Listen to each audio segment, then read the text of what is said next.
Nagdulot ng pag-aalala at samut-saring espekulasyon sa netizens ang ilang lumang Instagram stories na umano'y ibinahagi ni Isabel Santos bago tuluyang ma-deactivate ang kanyang account. Isa sa mga post ay nagsasaad ng "I give up", kung saan ibinahagi niyang hindi siya nagkaroon ng magandang kaarawan sa loob ng mahigit 6 na taon at hindi na niya alam kung bakit patuloy pa rin siyang sumusubok. Nilagyan pa niya ito ng caption na "I'd like to stop this charade".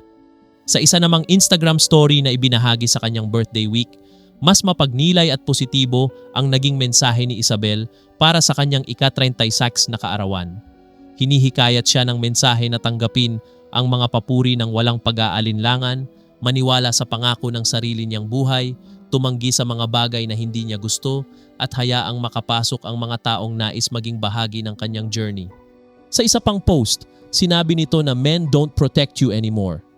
At dahil sa tila magkaibang emosyon na ipinapakita ng mga nasabing posts, maraming netizens ang nagtatanong kung may pinagdaraanan ba si Isabel at kung may kaugnayan ba ito sa estado ng relasyon nila ni John Lloyd Cruz.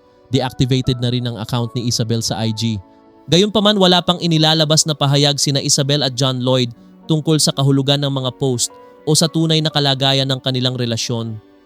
Sa ngayon, nananatiling haka-haka lamang ang mga espekulasyon ng publiko hanggat walang opisyal na kumpirmasyon mula sa dalawa.